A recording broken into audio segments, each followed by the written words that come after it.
Hey, what's going on, people? This is your boy J.A. Falkerson. I am coming at you again today for another episode of the J.A. Writes Books podcast.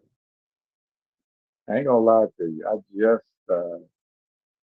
I just spent an hour doing a podcast and realized that there was no sound to the podcast itself. So what I decided to do before I go to bed tonight, I decided that I am going to do an abbreviated version of the podcast that I just did. Again, my name is J.A. Falkerson. I am your host. I am an author, a poet, screenwriter, and a playwright. I've written two novels, two motivational self-help books. I've written two poetry collections.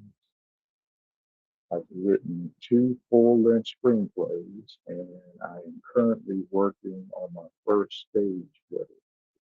So your boy has been busy, but I decided that I wanted to create a podcast just because I wanted to really talk to you, my audience, and kind of give you a better sense of my writing. A lot of times, we writers, we do things in isolation. We we feel like we got to get into a bubble and we got to get into a zone of just being able to put words on paper. And that's what I find myself doing on a consistent basis. And I've been doing it with intention since 2014. And I published my first book, which is Adventuring Here the Black Planet. And many of you have already listened to that first episode, but this is episode two. And I wanted to kind of let you know that the goal of this podcast is to share excerpts from my books. I want to I want to discuss some of the themes that I explore in my books. And I also want to share lessons learned about the writing process.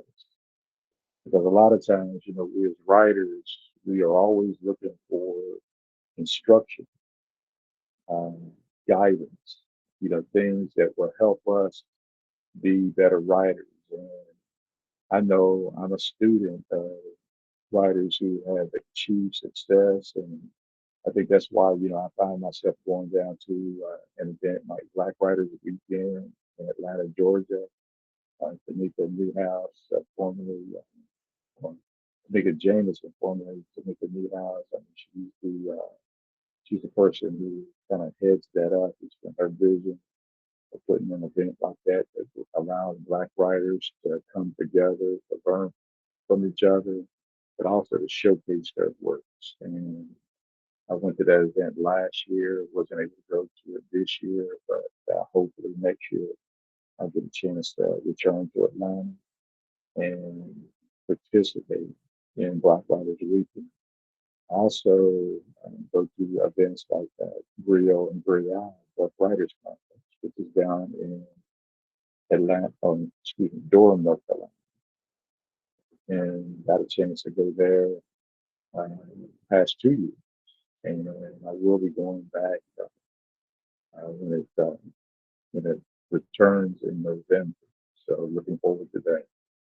But um, but what I want to do with the JA Writes Book podcast is really, like I said, share excerpts, discuss themes, and share lessons. Today, what we're going to do is we're going to focus on my book, Mark to the Compassionate Native. And this is my first poetry collection that I put together. And I'm going to share with you, I'm actually just going to share I'm going to share one poem with you tonight. And that poem that I'm going to share with you is going to be critical race theory. Critical race theory. So we'll get into it here shortly. But I Just want to let you know that what I'm going to read tonight, the poem that I'm going to read tonight, comes from this book, March of the Compassion Movement. And this is, like I said, this is the first poetry collection that I ever wrote. There are about 20 poems in this book, and many of these poems came from the heart.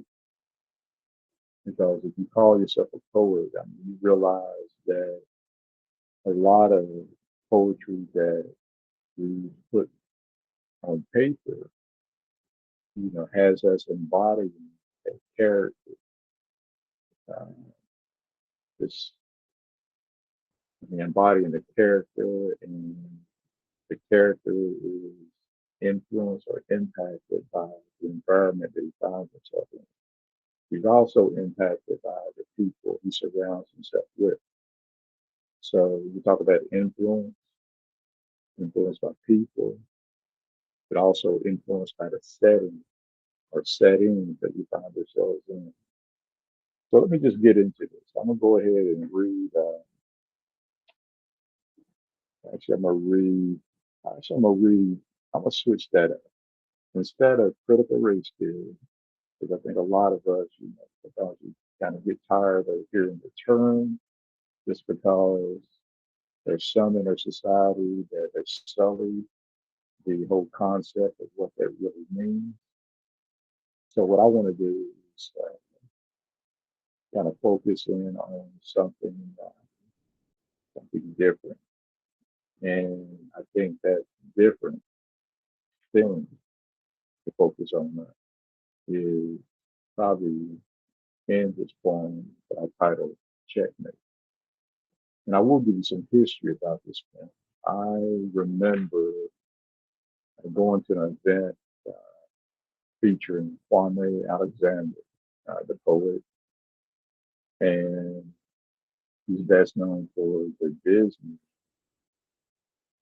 show, The Crossover. And the crossover is based on a book that he wrote. And Kwame, he was an executive producer, he was a writer on the show. So he had a lot to do with, how they presented the concepts in his book. But I just remember going to an event we had at the Wrestling Community Center. And I went there, just I went there just to learn. I went to hear what he had to say about the process that he goes through to be uh, the level writer. I want to hear about his journey, what he did to step into his fame. And I heard a man who told us that he started out selling children's books at farmers markets, and he got noticed. Before you knew it, this thing just started kicking off. But I just remember being at that event, and I stood up, asked a question, and Kwame, uh, I let him know that I'm a local writer, and I wanted to know, uh, what kind of advice he would give to someone who is new to poetry, wants to achieve, a semblance of success. It doesn't have to be the same kind of success that a Kwame Alexander or Nikki Giovanni or whoever. Because as writers, I mean, what we try to do is we try to create. We're always going to create, and we always want to find an audience. But it's more about just the act itself, just sitting down and writing and being able to be true to yourself. Anything that you put on paper has to be authentic, has to be real. And that's really what we should be getting at as writers. So I asked him that question, and he asked me straight up. He said, "Do you have anything on it?" And I'm like, well, I didn't have my book bag that usually has my journal in it. All I had was my phone. And lucky for me, I had that first poem, the poem that I only read to you tonight. Luckily, I typed that into my phone, into the notes section. So I had it on me. So he invited me up on stage, and I stood next to him and his Emmy, yes, his Emmy, because Kwame show, the crossover, his Disney Plus show, won an Emmy, and that Emmy is huge. But I mean, just standing there beside him and his Emmy, I mean, a great thing. And then one other thing, the auditorium was filled to the brim. So people standing on the back wall just because there weren't any more seats. So the auditorium was at capacity. And here I was standing on stage about to read a poem that was still raw and probably needed some revision. But I stood up and read this poem. And it was one of the proudest moments of my life. I mean, just to be in the company of someone like Kwame Alexander, who I viewed as a role model, but more so just being able to be next, stand next to him and him extended that invitation to me. I'll always be grateful for that because it gave me a lot of confidence to continue writing for it. So without further ado, I'm just going to read this poem to you. Maybe have a few comments afterwards, but just want you to kind of feel what maybe the audience felt as I read this poem. It's called Checkmate. The times that we live in require moments of reflection, temporary pause to consider historical inflection. We weren't born to be enslaved by the naysayer or the other. We all were made in his image to be sister, brother. The times that we live in cause us to doubt our place, wanting to be citizens of this country, not members of a specific race. Don't get me wrong, beautiful is the color black, but when they combine us to color, they're suggesting we lack.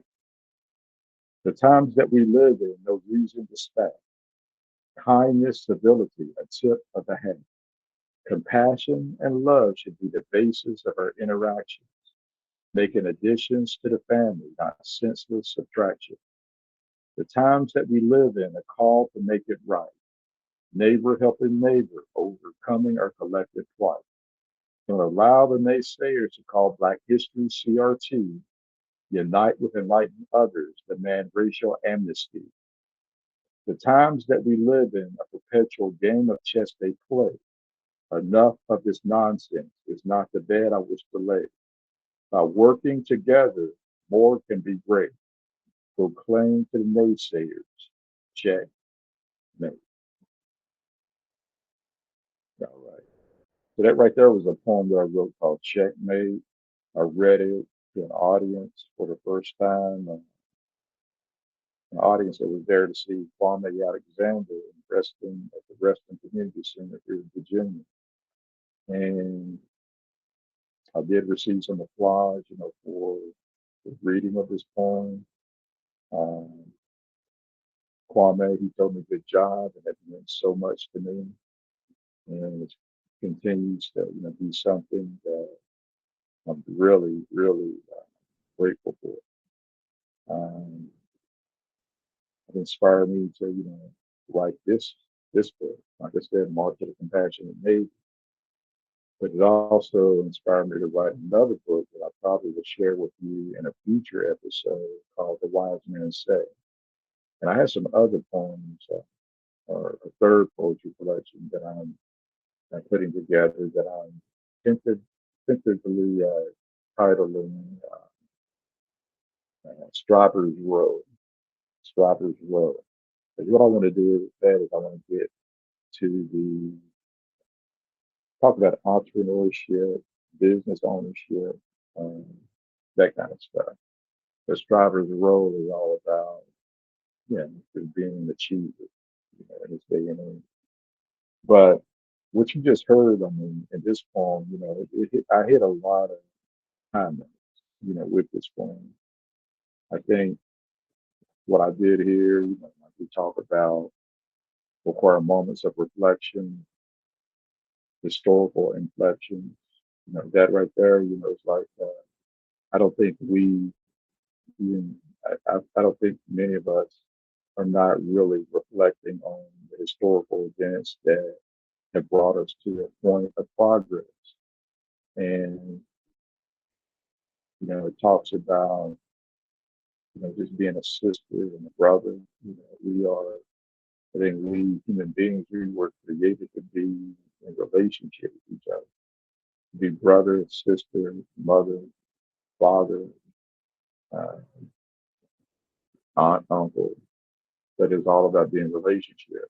And it was all about looking beyond the color of someone's skin and looking at their character, looking in their eyes and seeing deeply inside of them in terms of who they are and what they're all about.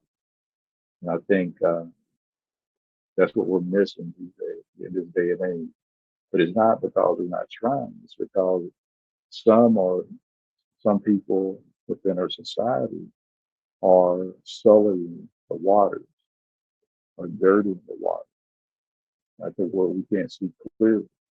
But what that means that there are some people in our society who are infected by something I call the conquering oppressor mindset. And this is a mindset where the person thinks they're better rather than equal to their neighbors. And they think they're better because they're basing it on some trait, physical trait that they see. Either if you're in a wheelchair, I'm better than you because I have the ability to walk. If I am black and you're white, I'm better than you because I am black or white. So because I'm better than you, I'm going to lord it over. I'm going to linger over you and look down on you. And every action that I make is all about demeaning you. And what we have to do is we have to move beyond that. What we have to do is we have to strive, endeavor, be more intentional about becoming compassionate neighbors. And a compassionate neighbor is an individual that has unconditional love and neighborly compassion in their heart. And that's where we all should be parking our car. We should be embracing unconditional love and neighborly compassion. And what does unconditional mean? Unconditional means that you're not predicating your love for them based on what they do for you, what they say to you, or who they are. You don't place any conditions on them. I mean, just because they exist, you love them. That's really what unconditional love is all about. Neighborly compassion is all about others having a self-awareness that there are people in our society who don't have the resources that we have. And what we're going to do is we're going to help them help themselves. And what that means is we're not doing things for them, but we are teaching them and guiding them, in the way that they should go, teaching them how to fish. Because you teach a man a skill, they'll have, that's the one thing that they need to be able to keep their head above water. And that's what we want to make sure that we do when we talk about neighborly compassion. And this active, it's not passive, and that's important. But getting back to Checkmate, we talk about, um, like I said, beautiful is the color black. So when they confine us to a color, they suggest we love. So this whole colorism thing, you know, and thinking that you're better than someone because of color, that right there is that's so passe. It's a concept that in this day and age shouldn't even be something that we entertain. It should be something that we throw to the dustbin, a dustbin, because we have moved on. We have progressed to the point where we realize that all men are created equal, and they have the right liberty, and the ability to produce, pursue happiness, and that's in our Constitution. And for us to, continue to debate that right there is a problem. And it's something that we have to move past in order for us to get to the point where we can say checkmate. But we need kindness, we need civility, compassion, and love. And all that should be the basis of our interaction. Um, this whole concept of neighbor helping neighbor, because I mean, even you look at any race or ethnicity, if you're going to talk about color, black, white, red, yellow, brown, you know, there are people who are struggling to make ends meet in every race. But that right there is really why we need to be neighborly to each other, because we can overcome language differences and things like that, but it boils down to our willingness to help our neighbor, you know, do the things or actually get to the point where they can keep a roof over their head, clothes on their backs, things like that. And if we're not working on behalf of the neighbor, then what we're doing is we're catering to the selfishness.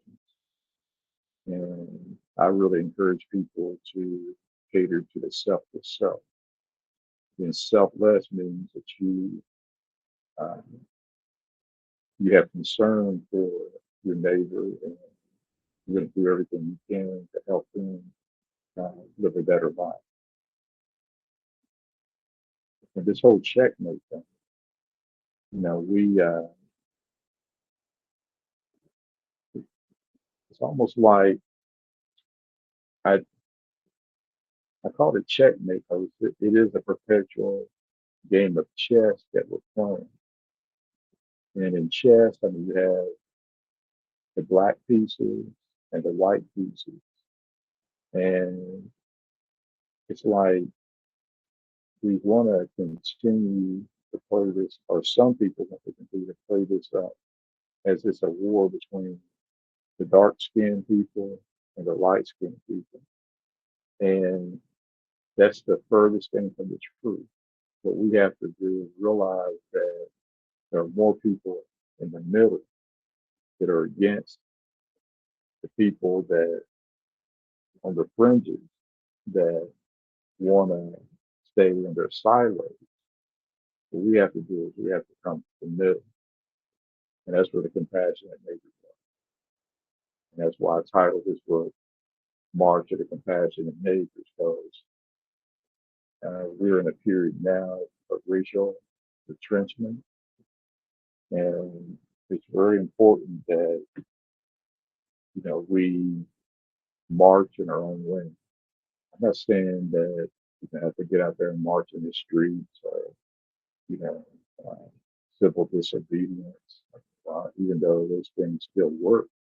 I just think that what we got to do is work right where we are. We got to win hearts, and we also got to win minds. It's more difficult in this day and age because of the internet and just some of the lies and half truths that are being told about just the whole struggle. But what we got to realize is that it's kind of like, when you have kids on a playground and you got the bullies going around, throwing their weight around. Then you have the little kids who just minding their own business, don't want to be bothered.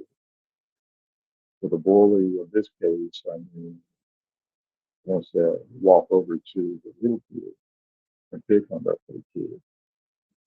And the bully ends up, you know, pushing and punching the little kid. And all the other kids around the bully are urging him on because they're afraid of the bully just like the little kid. So they don't say anything or do anything. And I'm not saying that we Black Americans have a victim mentality, because we don't. We know that we have been granted rights, the life, liberty, happiness, but also we have just as much of a chance to be successful as anyone else in this country. But what continues to go on is that our community continues to be assaulted, continues to be prejudged, because we are looked as less than as opposed to equal to, certain groups in this country. And I just feel that, you know, I do feel that there is a preoccupation with black and white, but at the same time, you see that it's more, it goes much deeper than it's a heart issue and a head issue. The head issue is that you're thinking that you're better than, when in reality you're not. You're equal to. But the heart issue is really where the battle, must be won, because a conquering oppressor has hatred in their heart, but a compassionate neighbor has love for their heart in their heart. So hatred, but who do they hate? Who do they love? Well, the conquering oppressor hates anybody who's not going to feed into their greed, to their power, their wanting power, influence, and control. So they're going to hate anybody, no matter what your race, ethnicity, or whatever. They're going to hate you because of that. But then you have that compassionate neighbor who loves everybody unconditionally. And that's really where we all have to do. So I encourage you guys to go out and purchase a copy of March of the Compassionate Neighbor, my poetry collection, and March of the Compassionate Neighbor selected poems. This book right now is available for 99 cents on Amazon. All you have to do is type in my name, J.A. Parkerson, and this book and maybe other books will pop up. You'll see which ones are available for 99 cents. But please, support my effort. I am a self-published author. A lot of the things that I put out, come straight from the heart. They're really raw. And you will see a lot of promos on Instagram, Facebook, maybe X, or excuse me, Twitter. And it's all to promote, what I'm doing. And that's one of the reasons why I'm doing this podcast, because I want to get on here and talk about my books and provide more information about the books, share excerpts, discuss themes, and also share lessons I learned about my writing journey. And as I was writing this poetry book, I realized that, the lesson that I learned is that a lot of times we as poets, we find ourselves embodying a character who's being impacted by, or impacted either positively or negatively by their environment or by other people. And I'm a social worker by training. And I know when I was born, attending the University of Tennessee and the College of Social Work, we used to talk about this model called PIE, PIE, and it's person and environment. So we talked about how the environment shaped the person and vice versa. And that's what goes on. When we talk talk about ourselves as poets, and that's what I'm learning from poetry is that the more I write it, the more I find myself writing from the perspective of a character that I take on. Now, I'm not an actor or anything like that, but with my poetry, I'm able to embody a character and imagine a character facing that insurmountable odds or something like that. And um, and that's when the poetry, the words will flow because they're coming from a perspective that may not be mine. And sometimes it can come from real experience, but embodying character, what I see as in the lessons I'm learning from this, the poems that I wrote, I found myself really embodying character more so than anything. All right, guys, that's all I have for tonight. You guys take care, uh, stay blessed, and continue to be blessed. And one more thing, holla.